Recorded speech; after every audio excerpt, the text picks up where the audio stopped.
Assalamualaikum friends.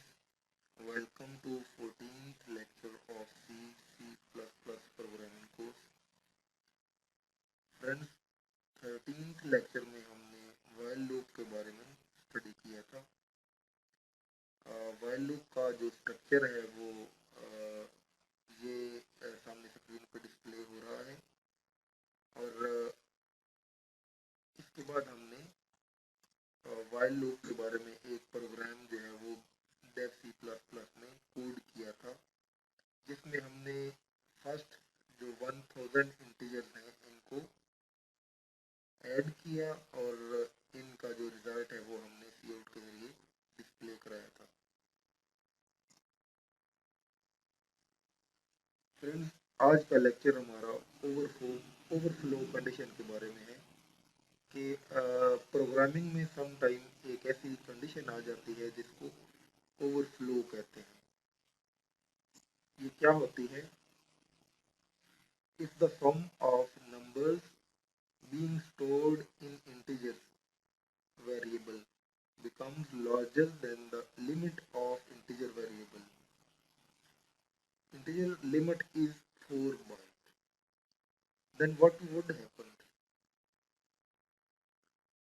इसका मतलब ये है कि आप जैसे कि इससे पहले आपने ये प्रोग्राम लिखा 1 to 1000 इंटीजर को ऐड करने का, तो आप जो जो इंटीजर ऐड करते जा रहे थे, हर बार लूप की हर इटरेशन में, लूप की हर रेपिटेशन में आप जो सम है वो एक अलग वेरिएबल जो आपने इंट सम के नाम से डिक्लेयर किया हुआ था उसमें सेव कर रहे थे।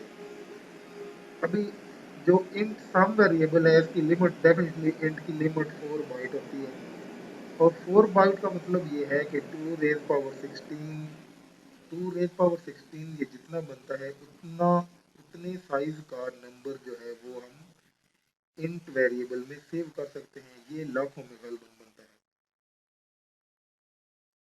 फॉर एग्जाम्पल, हमारा प्रोग्राम जो है वो बड़ा है, हम फर्स्ट 1000 इंटीजर को ऐड करने की बजाय फर्स्ट 2 लाख इंटीजर को ऐड करते हैं। तो जब हम 2 लाख इंटीजर को ऐड करेंगे तो ये प्रोग्राम हमारा चलता चलता लूप लूप जो है उसकी रेपिटेशन होती रहेगी, लूप की इटरेशन होती रहेगी और एक ऐसा पॉइंट आ जाएगा जब हमारा जो सम का रिजल्ट है वो करोड़ों में चला जाएगा। मीन के इंट की जो लिमिट है उससे ज़्यादा हो जाएगा। तो ऐसी सूरत में जब इंट की लिमिट से ये ज़्यादा हो जाएगा तो डेफिनेटली इंट की तो लिमिट ख़त्म हो गई। तभी इसके बाद क्या होगा? Two things can happen. जब ऐसी कंडीशन आ जाती है तो दो तरीके हो सकते हैं। First one, program will give one time error. Friends, one time error क्या होता है? सी में 3 तरह के एरर्स आते हैं। First one is syntax error. Syntax error कौन सा होता है कि जो आप कोड करते हुए, यानी सी का आप कोड कर रहे होते हैं, कोडिंग में कोई आप गलती कर देते हैं टाइपिंग में, तो ऐसी गलती को कंपाइलर जब कंपाइल करता है तो वो कैच कर लेता है और वो कैच करके ऐसी गलती को हाईलाइट कर देता है। ये आप इजीली क्लियर कर सकते हैं क्योंकि आपको एक चीज़ हाईलाइटेड नज़र आ जाती है कि ये आप मिस्टेक कर रहे हैं। तो ऐसे एरर्स को सिंटैक्स एरर कहते हैं। Second type of error is run time error. Run time error कौन सा होता है कि जब आपने अपना प्रोग्राम कंपाइल कर लिया, कंपाइलर ने कोई एरर नहीं दिया क्योंकि सिंटैक्स एरर जो है वो नहीं था, कंपाइलर ने इसको कंपाइल करके एक्जी फाइल जनरेट कर दी। आपने एक्जी फाइल को रन किया और रन करने के बाद आप जब प्रोग्राम यूज़ करना आपने स्टार्ट किया तो इस दौरान प्रोग्राम किसी भी वजह से स्टॉप हो गया, हैंग हो गया या अनएक्सपेक्टेड बिहेव उसका शुरू हो गया। तो इस तरह के एरर्स को रन टाइम एरर कहते हैं। यानी आप रनिंग के दौरान, की रनिंग के दौरान जो एरर्स आते हैं। तो ऐसे एरर चूँकि कंपाइलर कैच नहीं करते, तो ऐसे एरर को जो है वो आपको खुद आइडेंटिफाई करना होगा और क्लियर करना होगा। और थर्ड टाइप ऑफ एरर जो है उसको हम लॉजिकल एरर कहते हैं। लॉजिकल एरर भी कंपाइलर कैच नहीं करता, ये भी प्रोग्राम की एग्जीक्यूशन या रनिंग के दौरान सामने आते हैं। लेकिन इसमें यह है कि प्रोग्राम लॉजिकल एरर में हैंग नहीं होता या क्रैश नहीं करता, बल्कि प्रोग्राम चलता रहता है।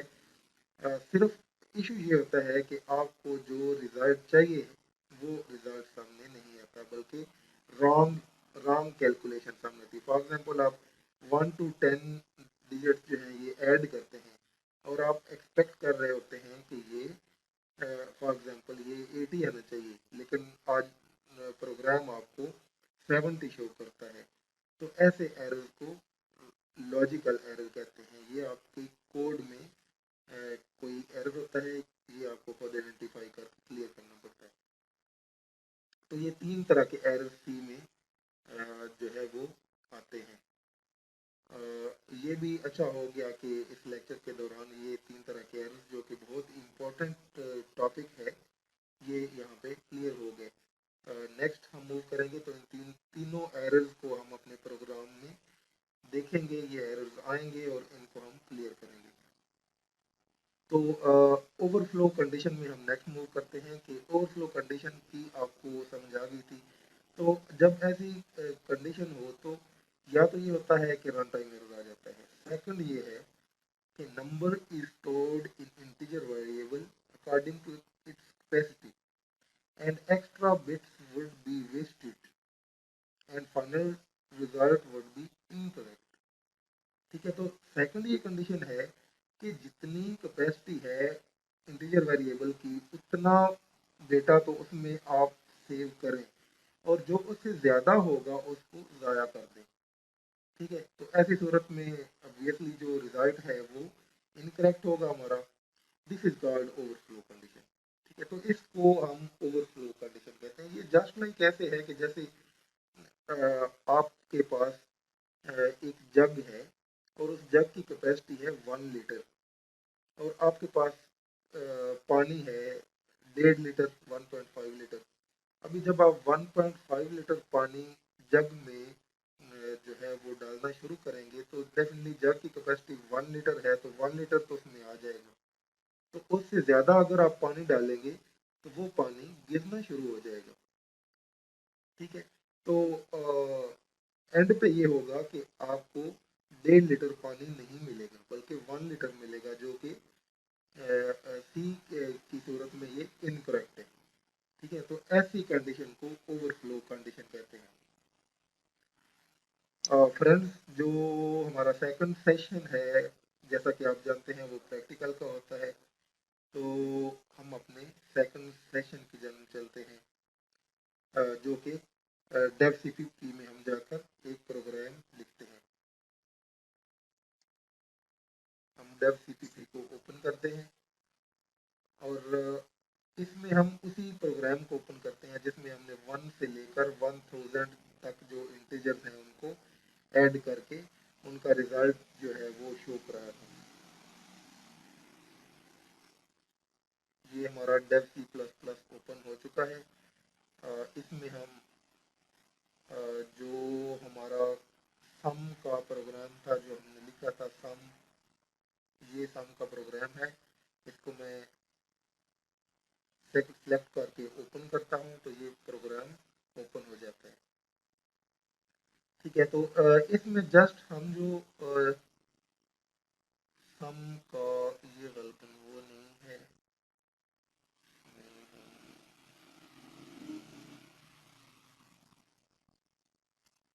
तो जो एक्स्ट्रा है वो मैं रिमूव कर देता हूँ।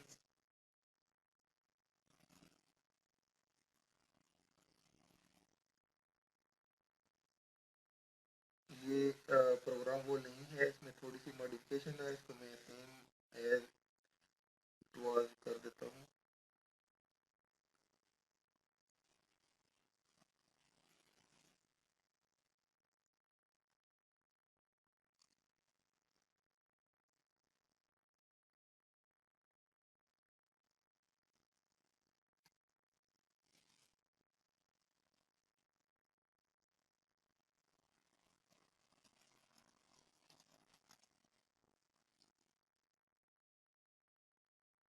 तो स्टूडेंट्स, ये हमारा प्रोग्राम था जो हमने लास्ट लेक्चर में, जिसको हमने कोड करके कंपाइल किया था। इसको मैं दोबारा कंपाइल करके आपको आउटपुट इसकी शो करा देता हूँ। ये मैंने कंपाइल किया, ये कंपाइल हो रहा है, सक्सेसफुली कंपाइल हो चुका है। अभी मैं आता हूँ अपने डेस्कटॉप पे, जो फोल्डर रखा हुआ है IT स्टूडेंट ट्रेनिंग का। इसमें ये देखें तो सम डॉट एक्जी फाइल पड़ी हुई है। इसको मैं क्लिक करता हूँ तो ये देखें, इसमें sum of first 1000 integer is 500 okay. ये अभी क्लोज हो गया, मैंने एंटर किया, क्लोज हो गया। अभी हम देखते हैं कि ये 1000 था, ठीक है। तो 1000 पे इसने जो बिहेव किया वो बिल्कुल ठीक किया। इसने हमें करेक्ट आउटपुट दी। इसको मैं लेट्स सपोज 1000 की बजाय 1 लाख कर देता हूँ, ठीक है। तो 1 लाख पे भी ये चेक करते हैं कि ये क्या बिहेव करता है। तो मैं दोबारा क्लिक करता हूँ तो 1 लाख पे भी इसने जो रिजल्ट दिया है वो करेक्ट है, ठीक है। ये इसने रिजल्ट करेक्ट दिया है, मीन के यहाँ तक भी इंट में सेव हो सकता है। अभी मैं 1 लाख की बजाय इसको 1 करोड़ कर देता हूँ, ठीक है। अभी मैं दोबारा इसको कंपाइल करता हूँ तो अभी होपफुली ऐसी कंडीशन आएगी कि अभी कंपाइल हो चुका है। तो मैं दोबारा यहाँ से ये आप देखें, अभी ये इसके साथ माइनस आ गया है, मीन के ये रिजल्ट ऐसा है कि जो इनकरेक्ट है। इसमें ओवरफ्लो हो चुकी है, एक्चुअली इसमें ओवरफ्लो आ गया, क्योंकि 1 करोड़ जो फर्स्ट इंटीजर है उनको जब हम ऐड करेंगे तो एडिशन के दौरान, मीन ऐड आपको पता है कैसे करते हैं। जैसा कि ये हम सी में है तो ये हम ऐड कर रहे हैं, ठीक है। ये वाइल लूप की हर एक इटरेशन में हम ये जो है वो ऐड करते जा रहे हैं,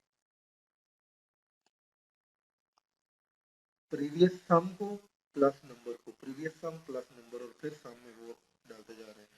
तो ये जो हमारा सम है, ये वेरिएबल सम जो हमने ऊपर ये इनिशियलाइज और डिक्लेयर और इनिशियलाइज किया हुआ है, इस सम में जो है वो हर बार हम जो रिजल्ट है वो सेव कर रहे हैं, ठीक है। तो एक ऐसा पॉइंट आ गया है कि जहाँ पे आ, हमारे इस इंटीजर सम की कैपेसिटी जो है वो ख़त्म हो गई, और उस कैपेसिटी के बाद का जो एक्स्ट्रा डेटा है वो डेफिनेटली वेस्ट होना शुरू हो गया। तो इस वजह से हमारा जो रिजल्ट है वो अजीब सा और इनकरेक्ट आया है। तो ऐसी कंडीशन जो है वो इसको ओवरफ्लो कंडीशन कहते हैं।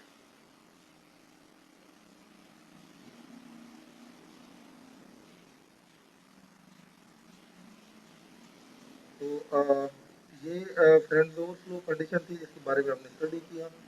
तो नेक्स्ट लेक्चर में हम एक प्रॉब्लम स्टेटमेंट लेंगे जिसमें हम जो इवन नंबर है, फर्स्ट जो 1000 नहीं, बल्कि हम जो लिमिट है वो भी यूज़र से ही लेंगे। यूज़र यानी कि लिमिट देगा कि 1000 दे वो, या 2000 दे, या जितनी भी लिमिट दे, उस लिमिट में से हम सिर्फ जो इवन नंबर है यानी जस्ट जो नंबर है वो लेकर उनको ऐड करेंगे, ठीक है। और उनका जो सम है वो हम डिस्प्ले कराएंगे।